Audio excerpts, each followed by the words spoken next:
Yo invito a toda la gente a que vayamos afuera a la corte y le pido al jefe de gobierno que garantice la seguridad de todos los que allí estén. A las 9:30 nos vemos a la Suprema Corte de Justicia. No hay represión como lo había cuando estaba el PRI gobernando. No, por el amor de Dios. Ahora, Azucena, por el amor de Dios,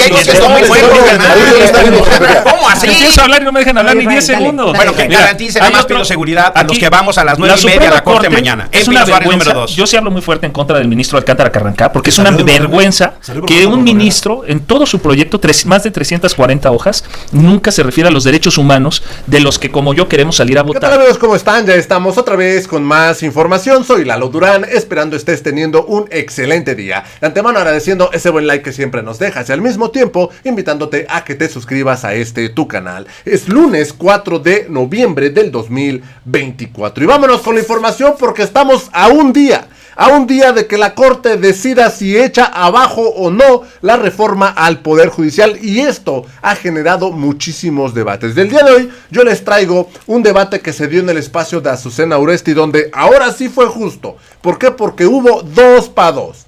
2 del conservadurismo y 2 de la Cuarta Transformación. Ahora sí estuvo pareja la cosa, entre comillas, porque sabemos que Azucena Uresti mete su bocota y obviamente ella es conservadora, pero más o menos estuvo parejo, y aún así el senador Israel Mora pues le da tremendo cerradón de hocico. ¿A quién? Pues nada más y nada menos que a este pelonchas de Álvarez y Casa y al otro pelonchas de Rubén Moreira, que dicen ellos es la última oportunidad para la presidenta de que no se rompa dicen ellos, porque fíjense, ellos dicen que hay crisis constitucional, dicen ellos para que no se rompa la constitucionalidad. Fíjense, vamos rápidamente a escuchar lo que sucedió en este debate, porque les digo, ahora sí se puso bueno, pues ahora sí fueron 2 para 2, 2 contra 2, obviamente Azucena Uresti metiendo ahí su cucharota, queriendo pues ayudar a los conservadores. Vamos rápidamente a escuchar lo que sucedió. Todos estamos ya listos aquí en la mesa de los lunes en Grupo Fórmula. Emilio Álvarez y Casa del Frente Nacional Ciudadano. Buenos días, Emilio. Buenos días, ¿cómo estás? Todos bien acicaditos. Todos bien, guapísimos. nos cortamos el pelo, todos bien elegantes. Viene aquí con Azucena alineaditos, ¿eh? Siempre sumido eres. Rubén Moreira, coordinador del PRI en la Cámara de Diputados. Buenos días, diputado. De manera presencial. Así es, ya le extrañamos la vez pasada. Lo digo por otros que aparecen en el tablero. Los fantasmas, los duendes, ¿verdad? Del Congreso. No es la primera vez, ¿eh? No es la primera vez que hay duendes ahí en el Congreso. En esta legislatura es la primera vez al parecer. Sí. Raúl Bolaños del Partido Verde, ¿cómo estás, Raúl? Azucena, qué gusto saludarte, a mis compañeros, a mi colega Rubén Moreira, que ahora se integra otra vez. Qué gusto estar con ustedes. Qué bárbaro, es que no dejan ir una. Israel Zamora de Morena, ¿cómo estás? Bien, Azucena, muy contento de estar aquí contigo, con mis compañeros. Igualmente. También se cortó el pelo. También muy trajeado, muy bien, muchas gracias por la referencia. Oigan, bueno, pues vamos a escuchar parte de lo que dijo la presidenta Claudia Sheinbaum hace unos momentos respecto pues al debate que se dará mañana en la Suprema Corte de Justicia, este proyecto del ministro Juan Luis González Alcántara Carrancá, que apunta a determinar que la reforma judicial podría ser parcialmente invalidada. Vamos a escuchar lo que dijo la presidenta. De acuerdo con distintos constitucionalistas que trabajan cerca de nosotros y al mismo tiempo con la propia consejera jurídica, formalmente deberían retrasar la decisión dada la publicación en el Diario Oficial del cambio constitucional, en donde el artículo o el inciso 1 del artículo 61 de la Ley de Amparo hoy es constitucional. Ese es el primer tema. Vamos a esperar qué dice la Corte hoy o qué dice el día de mañana. Si ellos insisten en decidir el día de mañana, yo creo que vale la pena, y esto es muy importante, que todas y todos sepamos que quien está cometiendo una falta es la Corte. Bueno, pues ahí están las palabras de la presidenta Claudia Sheinbaum. ¿Por qué posponer la discusión, Israel? ¿En qué cambiarían las cosas? Lo que pasa es que con la reforma que se aprobó constitucionalmente y que salió publicada el 31 de octubre, o sea, fue el jueves, el viernes entra en vigor, tiene un transitorio que dice que todos los asuntos que se encuentren en trámite deben resolverse con base en esa reforma constitucional, que dice que las acciones de inconstitucionalidad y las controversias constitucionales y el amparo son improcedentes cuando se busquen controvertir reformas o adiciones a la Constitución. Es decir, esa improcedencia se vuelve obligatoria para todos los jueces, ministros, magistrados a partir del viernes. Por lo tanto, los asuntos que están en trámite, incluyendo las acciones de inconstitucionalidad que presentó precisamente el PRI, el PAN, MC, etcétera, deben de sobreseerse porque son improcedentes según esta reforma constitucional. Sobreseer quiere decir cerrar el caso, ni siquiera entrar al estudio del fondo. Desechar, Sí, porque hay una causal de improcedencia a nivel constitucional. Por eso, el proyecto que presentó Carranca, además de haber sido ilegal e inconstitucional, de entrada, debe desecharse por esta reforma. Hablé con él y me dijo que no. Lo contrario. Que lo contrario, que no se sobreseía o no se podía desechar este proyecto que se discute mañana, Rubén. Bueno, varias cosas. La primera, pues qué modos de hacer las cosas, ¿no? Bastante fuera de la formalidad, bastante distantes de lo que es la deliberación democrática. Fíjate que en el 2016, Andrés Manuel López Obrador, que era presidente de Morena, presentó una acción de inconstitucionalidad y en un recurso de reclamación señaló 3 cosas. La primera, que sí se podía revisar la constitucionalidad de reformas constitucionales. La segunda, que se afectaban los derechos humanos, que es ahora el caso. Y la tercera, y muy interesante, él se quejaba de que tan solo un mes las legislaturas de los estados se habían pronunciado. Ahora fue en 24 horas. Es un total descaro. Y si a esto sumas que ellos se asumen representantes del pueblo, que no lo es, tienen el 54% de la voluntad popular, se quedaron con más, se llevaron senadores, que eso también es burlar la voluntad popular, y ahora aparecen fantasmas en el tablero, pues todo esto está muy desasiado. Esperemos a ver qué dice la Corte, como en cualquier democracia occidental. Imaginemos que la Corte resuelve que es inconstitucional. ¿Le van a echar las tanquetas? Porque eso es lo que pareciera, ¿no?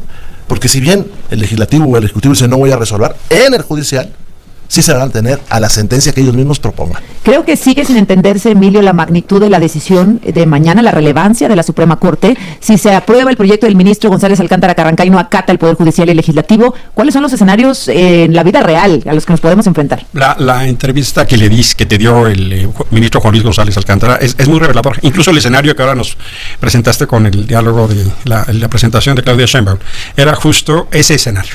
Es decir, ya se había causado instrucción, ya está cerrado. Incluso dijo, pueden hacer una nueva reforma constitucional si quieren, pero la interpretación la hace la Corte. Y previó exactamente este escenario en tu conversación. Y lo que dijo el ministro tiene que ver justo con una crisis constitucional. Lo que eso puede implicar no solo es una crisis de confianza, no solo que la presidencia reitere el desacato, es decir, no han obedecido jueces, pero no obedecer a la Suprema Corte va a prender todas las alertas internacionales de que México entra a una etapa de república bananera. No se respetan las resoluciones judiciales, no se respeta la Suprema Corte, ningún inversionista va a tener confianza después de si Claudia Sheinbaum decide hacer eso. Mañana puede ser un día quiebre para México en términos de la no atención neutral al desacato por parte de la presidencia y que a ver qué pasa en las elecciones de Estados Unidos. ¿Qué quiere decir eso? Que no hay respeto a las instituciones, que una mayoría espuria, efectivamente, la que tiene Morena y sus aliados en la Cámara de Diputados, están llevando a México al camino del autoritarismo. Raúl, ¿qué dices? Gracias, Azucena. Mira, yo creo que primero no hay que adelantarnos a lo que va a suceder en la Corte. Yo tengo esperanza y fe que va a haber ministros que se van a pegar a una correcta interpretación judicial y que van a hacer lo que varios de sus pares, que todos los que estamos en esta mesa respetamos, como el ministro Aguirre Anguiano, Mariano Azuela, Juanito Díaz Romero, Gudiño Pelayo, Fernando Franco, la propia Margarita Luna Ramos y Pardo Rebolledo, ya establecieron en precedentes anteriores que no se puede impugnar las reformas constitucionales. Es que ahí nos confunden porque dándole sí o no. Aquí yo me puse a estudiar la posición de varios ministros respetables, incluso que ellos aceptaban su militancia en Acción Nacional, como miembros activos de Acción Nacional, que decían que no se podía impugnar una reforma constitucional. ¿Pero como una definición de la Corte? Como una definición personal de cada uno de esos ministros. ¿Por qué? Porque iba en contra del 135 constitucional. Vayamos un poco atrás. La Constitución de 1824 y de 1836 eran rígidas, no se podían reformar. La del 57, que deriva esencialmente en la del 17, tienen el artículo 135 que le da el poder constituyente al legislativo para reformarla. Pero entonces, ¿en qué nos quedamos, Rubén? Porque la Corte dice que no se pueden impugnar la Constitución, ustedes dicen que sí se puede impugnar la Constitución según la Corte. ¿Cuál es la verdad? Yo pondría el tema rápido en dos cosas. El tema es, una mayoría que se convierte en constituyente permanente puede variar la esencia de la Constitución. Y se tienen que poner ejemplos. Se puede decir mañana vamos a limitar los partidos políticos, vamos mañana a cambiar de Estado federado a unitario, cosa que ya pasó en el 19, o no lo puede hacer. Bueno, hay un grupo de especialistas que dicen que no. Y además está el artículo primero. En el artículo primero hay progresividad de los derechos humanos. ¿Se puede limitar por esa mayoría? Ese es por un lado, ahí voy, por una parte. Ahora, hay que tener cuidado con los precedentes de la Corte, porque los precedentes son eso, pero también se pueden cambiar. Ahora, yo respeto muchos personajes que se señalaron acá, pero voy a poner uno, que lo que dice mucho el maestro Gudiño Pelayo. Él estaba en contra de la Comisión de Derechos Humanos. Él escribió un famoso libro que se llamaba El Estado contra sí mismo. Entonces, imagínate. Pero porque Gudiño Pelayo, él mismo decía que si procediera un amparo en contra de una reforma constitucional, estaríamos hablando de dos constituciones. Pero te pongo uno, Saldívar. Te pongo otro nombre, Andrés Manuel López Obrador. Pero Andrés Manuel López Obrador era Te ministro. pongo pero 3. A tu Adán Saldívar. Augusto, te pongo 4. Monreal, te pongo 5. Ernestina Godoy. Es decir, cuando Morena era oposición sí se podía. Y ahora que son gobierno, no solo no se puede, tratan de blindar constitucionalmente, legalmente e espuriamente cualquier mecanismo de defensa de lo que ellos consideran. Lo grave que aquí está es que Morena ha tenido un proceso de regresión autoritario. Morena y sus aliados, porque aquí está el verde. El fenómeno de regresión es gravísimo. Y lo que esto implica es que solo existe el México que ellos quieren. No hay posibilidad. Y en caso de controversia, para eso tenemos los tribunales. Y la última instancia es la Corte. Y ahora tenemos un gobierno que se siente en capacidad, porque se le pega la gana, no atender a los jueces. Mañana podemos ver el fin de la Suprema Corte.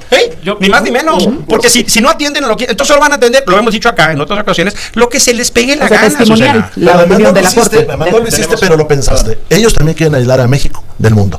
Quitaron lo que iban a poner. Lo que genera incertidumbre es que un juez, sin fundamento legal, decida cosas que son absolutamente inconstitucionales e ilegales. En Lo que opinión del dijo, señor, ¿verdad? no, mira, lo que En dijo opinión del Alcántara señor. Carrancá es un absurdo jurídico. Sí. El proceso Que por cierto va lo incluso propuso a la Morena. ejecución de la sentencia. Es lo que está mintiendo, así como mintió, por ejemplo, sale Norma Piña con Adela Micha y dice que no se reunieron en la casa de Carrancá, y luego aquí te reconoce él que sí prestó su casa. Ahí está mintiendo la ministra presidenta de la Suprema Corte. Bueno, Pero eso que está es una mintiendo resolución. él al decir Resolución. que el proceso termina con la instrucción. O sea, tú con le el vas a cierre decir de la al ministro instrucción. cómo hacer su Claro, trabajo. claro, O porque sea, él tú está le vas a actuando de decir, manera tú ilegal. le vas- Claro, No, porque él está actuando de manera ese es ilegal. bonito ejemplo. Cualquier Ese es el abogado, problema. déjenme Ellos terminar, dicen déjenme que terminar. tiene que decir, Es que, mira, Adelante. mis 15 Dale, segundos dale. que me faltan. Por favor. El cierre de instrucción no acaba con el proceso. Hay dos juicios. De Uno hecho, que resolvió. aguántame. Ok. Regresamos.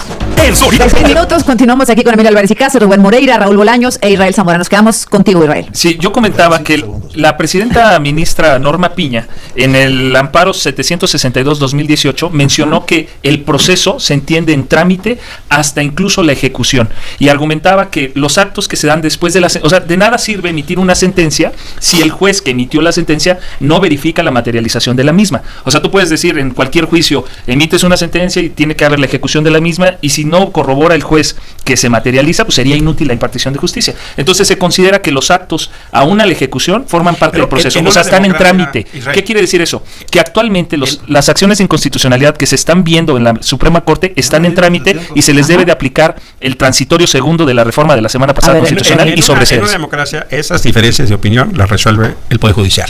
E incluso, justo la decisión después de la reforma constitucional de 2011 en materia de derechos humanos, se estableció nuevos criterios a la luz de si hay o no violaciones. ¿Por qué? Voy a poner un ejemplo. El Partido Verde tiene en sus estatutos la pena de muerte. Y supongamos que es aliado de Morena y quiere, porque lo tiene en sus estatutos, quiere llevarlo a la Constitución, la pena de muerte. Entonces, como lo dice el legislativo, ya no se puede ir atrás de la pena de muerte, porque así lo reformó. Ese está en los estatutos del Verde. Si lo dice un Entonces, juez, resulta, ¿quién lo podría parar? lo puede parar un colegiado o lo puede parar la ¿Y si lo Suprema. dice la Suprema Porque Corte? a final de cuentas, ¿Quién lo puede parar? el fenómeno es que tiene que haber una última opinión, Israel. Y si la en, pena de muerte la en cualquier, impusiera la en cualquier Suprema, democracia, podría decir que no. lo que ha dicho la Suprema Corte es exactamente al revés. Tú estás fantaseando. Esto existe en No, los estatutos fantasear del es Verde. de- Entonces, termino.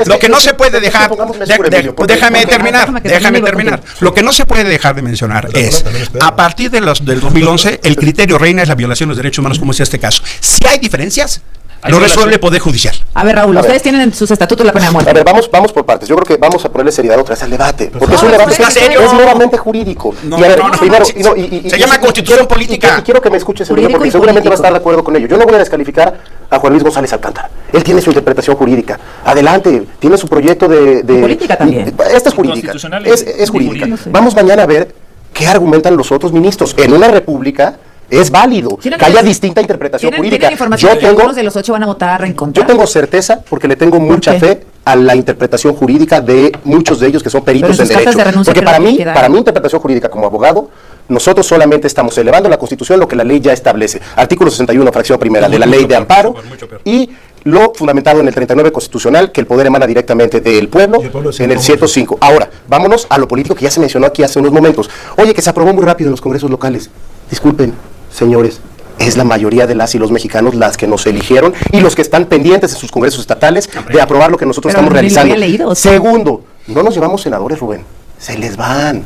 Su No, chamba no, como no, oposición no, se les por está amor de yendo. Dios, por amor Y luego de dicen, Dios. A ver, le van a aventar déjame las ver. tanquetas a la Corte. ¿Y qué acaba de decir el ministro Retiro Cosío? Cárcel a la presidenta de la República. No, dijo cárcel, dijo que se les podía A destituir. ver, yo creo que vayámonos al tema toral. Es decir, ¿hay responsabilidad política y moral de un partido que se quiere apropiar de un país? Pues yo creo que es un tema de irresponsabilidad. Los votos no se los dieron, están asumiéndose como unos constituyentes originarios, han burlado la voluntad popular. En una democracia seria dirían, se vino, se fue, nos lo trajimos, ese senador, pero no nos trajimos la voluntad de los que votaron por él. Un partido serio, un estadista, diría, voy a llevar a un país a este conflicto tan tremendo. Yo digo que no. Si ahora mismo les pregunto a quienes están aquí, ¿cuántas boletas, tipos de boletas va a haber en una urna? No me pueden decir, ni me lo puede decir nadie, Azucena. Es como si nos subimos a un vehículo, vamos a vacaciones, ¿a dónde? No sé. O como si eliges un destino pero no sabes el rumbo. Ese es el tamaño de la imprudencia, es el tamaño de la imprudencia de un partido político que se parece mucho a aquel que empujó la Constitución de 1843 y que puso un tribunal disciplinario, que era Antonio López de Santana. Es el mismo tema, el asumirse como la Alteza Serenísima. Ese es el problema. Vamos a ver mañana qué resuelve la Corte y vamos a ver cómo atienden los otros dos poderes en una democracia. Termino con algo, sí, dale. Rápido. Ajá. Eso de que en 40 minutos yo puedo votar es un agravio al federalismo, es un agravio a la investidura de estos diputados, porque la representación en una democracia moderna no solamente lo dan los votos, el número de votos, lo da el que tú puedas deliberar. Ahí sale la representación. No lo entienden. Como no lo entendió Pinochet, como lo hizo Huerta cuando puso a los diputados en la cárcel. Este es el mismo tema. Si tenemos en un estatuto la pena de muerte, díganme por qué no un día no va a llegar a la Constitución. Ahí me quedé con Raúl. Ahora voy contigo, Raúl. En los estatutos está la pena de muerte. No está en los estatutos. Fue una propuesta de hace tiempo del Partido Verde, que no está actualmente en los estatutos del Partido Verde. Y además, para Emilio, que no es abogado, eso sería inconvencionalidad. Iría en contra también de los tratados internacionales y no pasaría la reforma. En su momento, yo ni siquiera estaba en ese momento. Pero vamos, hicieron campañas a promoción, aunque tú no estés en el Partido Verde, no se quita la responsabilidad. Y el sociólogo te informa.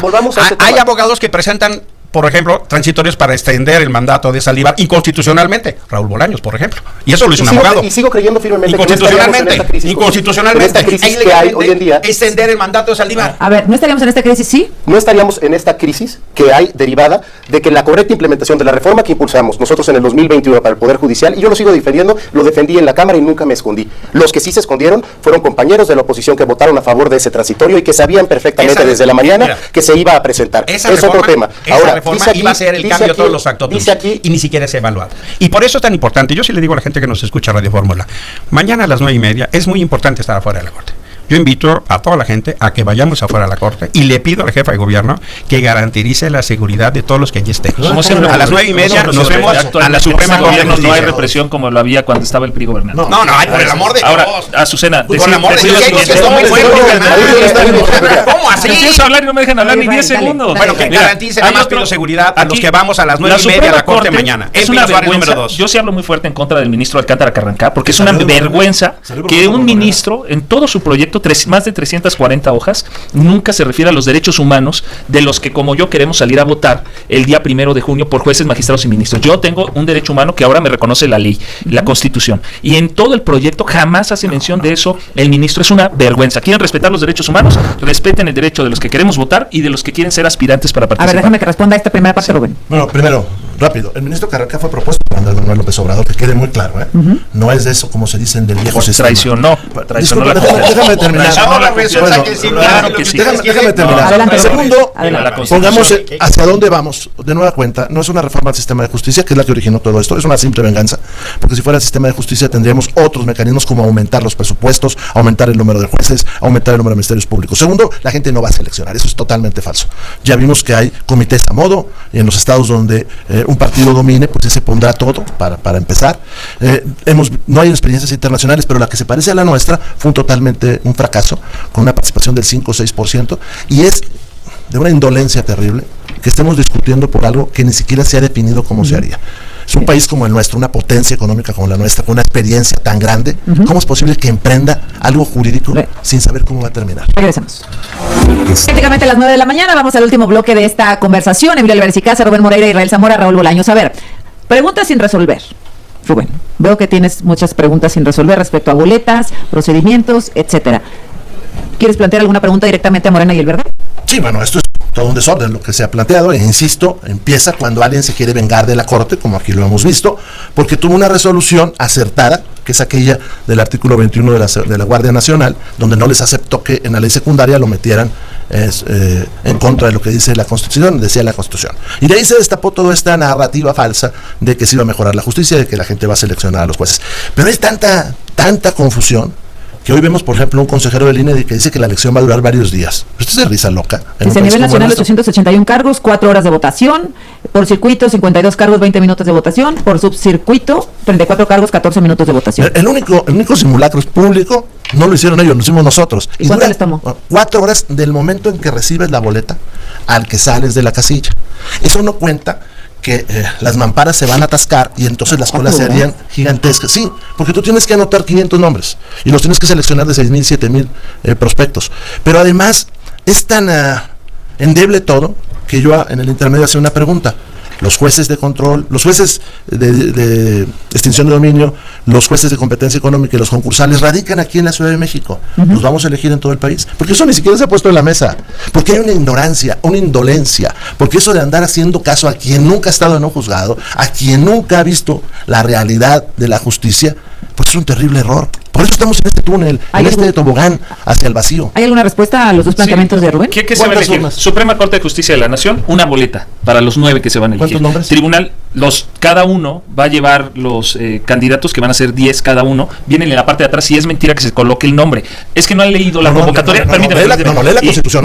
Y la reforma dice que se puede colocar el número o el nombre. La Constitución, discúlpame. Así lo dice la reforma. La Constitución dice, se asentará. Van a escribir. Sí, y dice el número o el nombre. Pusieron marcar. Es que mira, no han leído la convocatoria del Senado de la República, ahí dice más claro, y también la reforma. Y en ambas dice que va a venir en la parte de atrás la lista de todos los candidatos en una boleta, todos los nombres, indicando quiénes son los que están vigentes, indicando cuáles son los que propone cada uno de los 3 poderes, y van a venir numerados. Y la persona que va a votar puede poner el número o puede poner el nombre que corresponde y que viene atrás en la boleta. Viene Tribunal de Disciplina Judicial, magistrados y jueces por circuito. En México hay 32 circuitos, cada uno de esos circuitos representa prácticamente un estado, entonces cada estado va a votar y va a tener ahí sus boletas. Entonces, depende de las boletas, porque también hay que ver, la reforma permite que los poderes locales, es decir, los congresos locales, hasta el mes de marzo, puedan modificar sus leyes y sus constituciones también locales para poder ya implementar esta reforma, y de eso va a depender el día de la elección. Rubén dice 4 horas nos va a tomar la votación. Esto importa porque la instrumentalización no es fácil. Y es algo que ya está checando el INE. ¿Ustedes qué reforma sin checar? No, es algo que ya está ¿Ustedes tienen un aproximado? Pues no, en este momento no hicieron una ley sin saber a dónde iba. Mira, 4 cosas. Primero, yo creo que como término de conversación es pertinente, cuando alguien tiene una diferencia de opinión, no decir que miente. Y lo digo de la manera más amable, mi amigo Israel. No podemos estarnos descalificando así. Si hay una diferencia de opiniones, pues es una diferencia de opiniones. No puedes calificar de miente a alguien porque dice algo distinto a ti. Segunda, yo invito muy cordialmente mañana a las 9:30 a Pinos Arias 2, donde está la Suprema Corte de Justicia de la Nación, como lo hemos hecho en otras ocasiones. Quien quiere defender la República, la democracia y la división de poderes, darnos cita. Y sí le pido a la autoridad que garantice que estemos en paz y en libertad. Es su responsabilidad. 3, ha quedado demostrado que la gente no va a elegir libremente, porque los comités de selección son todos afines a Morena. Prácticamente se habló del Poder Judicial. No es cierto, porque vaya a llegar a la boleta quien la gente quiera. Va a haber un filtro y ese filtro tiene un sexo de Morena. 4. A mí me hubiera gustado una resolución distinta a la que hizo Juan Luis, debo decirlo. Pero me parece muy inteligente lo que él presentó. Creo que da una ruta de civilidad y de construir un acuerdo en términos de lo que él propone. A mí me hubiera gustado que declarara inconstitucional todo. Pero cuando él dice que no a los ministros y no a los superiores, me parece que es muy importante que establezca una ruta para que no se descalifique por conflicto de intereses, como en esta mesa se ha dicho. Y que se cumpla la Constitución y la ley que ellos mismos, porque no les molesta que Saldívar o la maestra Olga la tenga, pero sí en esta animosidad y venganza que tienen hasta disminuir el haber. Es, en verdad, una conducta mezquina negar a sus derechos. Sí, el haber de los ministros está constitucional y se les va a respetar. Pero hay que decirle al pueblo, imagínate, 2 años van a ganar el 100% de su salario con aguinaldos, primas vacacionales, todo todos. Pero así lo pusieron ustedes en la reforma. Sí, porque Usted lo pusieron a ver que renuncia a eso. Porque eso sí lo declara constitucional y todo lo demás no. Es inmoral lo que está haciendo. Es una ofensa al proyecto. El proyecto es una ofensa a la República, es una ofensa a la Constitución, violenta derechos humanos. ¿Y Saldívar y Olga Sánchez Cordero? Pues ellos determinarán. Incluso yo no estoy diciendo que renuncie. O sea, si consideras tú que es inconstitucional el proyecto, ¿por qué no es inmoral eso? Decir, todo esto es inconstitucional, pero el dinero que me voy a llevar toda la vida porque es vitalicio, ese sí es constitucional. Tres temas para concluir. Primero, histórico. Decía aquí el diputado Rubén Moreira, como Huerta, van los diputados a la cárcel. ¿Quién es el que la semana pasada ya quiere meter a los diputados a la cárcel? El ministro en retiro, José Ramón Cosío. El espíritu huertista está ahí. Segundo, interpretación. El ministro Cosío dijo que podían destituir. Es gravísimo. Iniciar procedimientos, destituir diputados y a la presidenta es gravísimo. Segundo, interpretación jurídica. 105 constitucional, hay que recordar que no hay legitimación pasiva permanente para las controversias constitucionales. Segundo, que la acción de inconstitucionalidad es un medio de control abstracto. Luego entonces no se puede impugnar. Y tercero, el 107 constitucional simplemente se eleva lo que ya prevé la ley de amparo en el 61, fracción primera. Y concluyo con lo siguiente, que es una reflexión para mis compañeras y compañeros de la oposición. Están realmente preocupados por el presente sin querer construir lo que viene en un futuro. Estamos transitando a una república en la que sí, efectivamente, hoy nosotros tenemos una mayoría calificada. Pero, ¿por qué no mejor se preocupan por construir sus mayorías? Rubén. Ahí está el reto para ustedes. Rápido, varias cosas. No es una reforma de justicia. Para empezar, es una reforma de venganza. Segundo, la resolución del ministro Carrancá. A mí tampoco me gustó, me gustó que tumbara todo. Pero en esta parte se está poniendo una falacia. Él saca a los ministros del debate para no resolver sobre ellos. Eso es bien importante. Y le da una salida al poder ejecutivo y legislativo para volver a la normalidad. Tercera cosa que es importante. La mayoría está votando automáticamente porque se los están haciendo sentir y que así debe de ser. No hay deliberación democrática. Parece que ellos lo desdeñan. Pero cuando un legislador va a un congreso, va a deliberar, a hablar, va a aceptar la posibilidad de que no tiene la razón y va a tratar de representar a la gente. Y ellos no representan al 75% de los mexicanos, ni pueden asumir que los votos de la señora Sheinbaum son de ellos, mucho menos. Entonces, estamos ante la posibilidad de una crisis constitucional o de ruptura constitucional, sí, porque nos está empujando una mala práctica.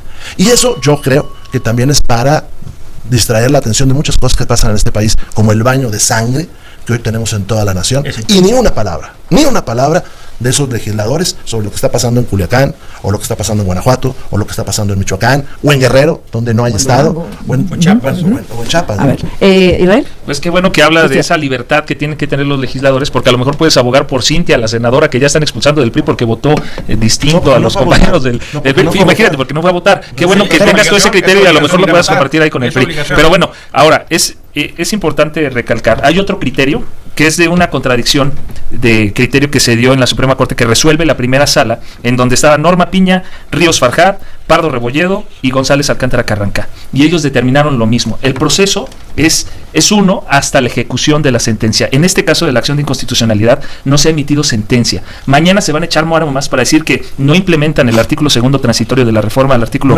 105 y 107 porque se cerró la instrucción. Esa es la clave. Eso es lo que el pueblo de México no puede permitir y le debemos de decir desde ya que van a pretender el día de mañana argumentar que se cerró la instrucción y que por lo tanto ese artículo transitorio no les aplica, pero es inconstitucional, ilegal e inmoral. Cerramos contigo, Emilio. Que un gobierno se plantee como horizonte el desacato es muy grave. ¿Con qué autoridad moral le dices a la gente paga impuestos? ¿Con qué autoridad moral le dices a la gente que viola la ley que está fuera de la ley? A los delincuentes, a los narcos. ¿Con qué autoridad moral dice a los ciudadanos que cumplan la ley, si empezando por la presidenta y le pregunta al legislativo incluso si puede violar la ley y su mayoría le dice sí, viólala? ¿Con qué autoridad un gobierno le va a generar confianza a los inversionistas nacionales y extranjeros? La ruptura constitucional es algo sin precedente en este país. Lo que puede pasar mañana es un escenario absolutamente incierto en términos de confianza, de respeto a las instituciones y de deshacer, pero sí a pedazo, la legitimidad. El gobierno tiene dos ejes, cualquiera: legalidad y legitimidad. Las dos se pueden hacer pedazos mañana. Yo retomo las palabras del ministro Juan Luis González Alcántara. Ojalá quepa la prudencia. Necesitamos urgentemente de un espacio de encuentro y diálogo, porque no se trata de ver quién pierde menos.